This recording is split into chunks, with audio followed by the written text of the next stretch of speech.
Have you ever felt a chilling sensation creeping up your spine in the dead of night? Let me take you on a journey of a young woman's terrifying ordeal, one that you won't forget easily. The author of this eerie tale is Olivia Rodrigo. At just 21 years old, Olivia had recently completed her campus placement and secured a job at a prestigious IT company. Her work shifts usually ended around midnight, and after a long day, she'd hop onto her bicycle and make her way to the railway station. The routine was simple: lock her bike, wait for the train, and head home. But one night, everything would change. That evening, Olivia stood on the platform, waiting for her train. She glanced at the usual LED display, expecting to see the upcoming train schedule. But something was off. Today, the board was blank, flickering sporadically. The platform was eerily silent, and only a handful of passengers were present. Olivia didn't think much of it at first, plugging in her headphones to block out the unsettling quiet. But she soon found herself drifting off to sleep, the exhaustion of the day overwhelming her. But then her phone rang, shattering the calm. Her father's name flashed across the screen. "Olivia, did you catch your train?" he asked with concern. "Don't worry, I'm fine," she replied, trying to reassure him. But as she looked around, an unsettling darkness enveloped the station. No announcements, no lights, just an ominous silence. She spoke to her father again. "Dad, the whole coach is empty. I'm the only one here, and it's really creepy." "Stay calm, Olivia. When the train stops at the next station, get off. I'll come to pick you up." Olivia sat anxiously, waiting for the train to stop at the next station, something that usually happened every 12 minutes. But tonight, it was different. 20 minutes passed without any sign of stopping.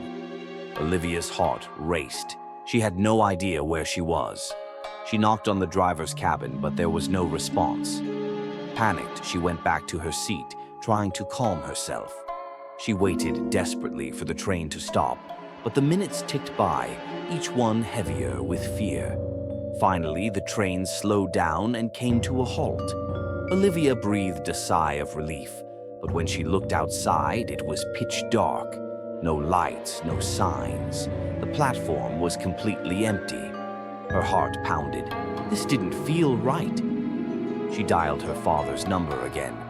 "What station is this? It's completely dark here and there's no one around." Her father's voice came through, trying to stay calm. "Check your live location, Olivia. It'll tell us where you are." Olivia checked her GPS, only to find that it couldn't even track her location.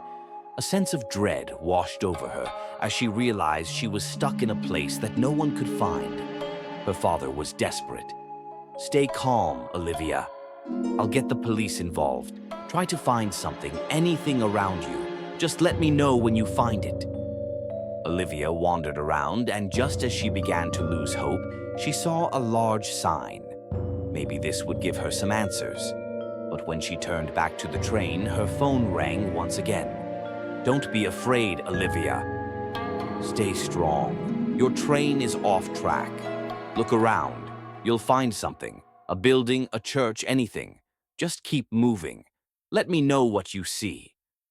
Olivia followed his advice and began walking in the opposite direction.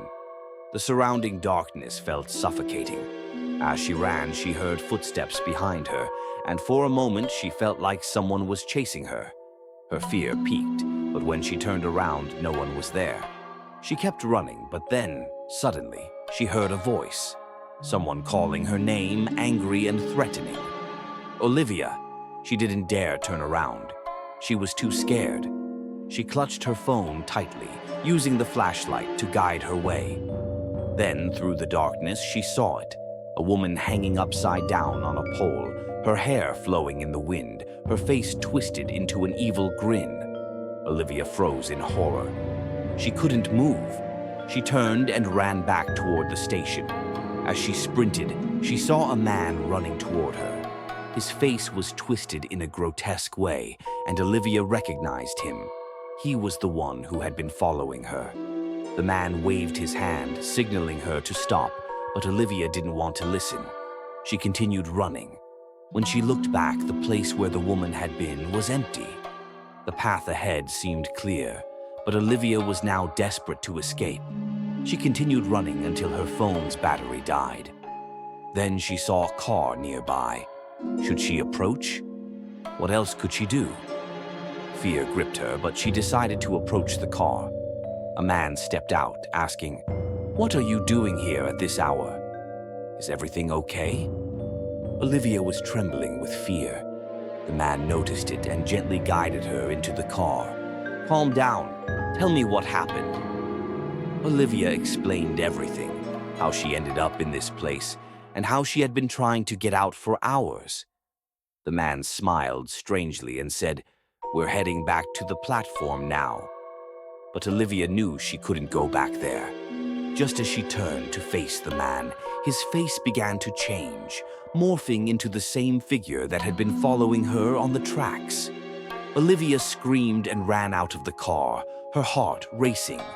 She could hear the footsteps of the man chasing her. She sprinted back toward the train with nowhere else to go. With no time to waste, she jumped back onto the train and hid beneath a seat, her body covered in sweat.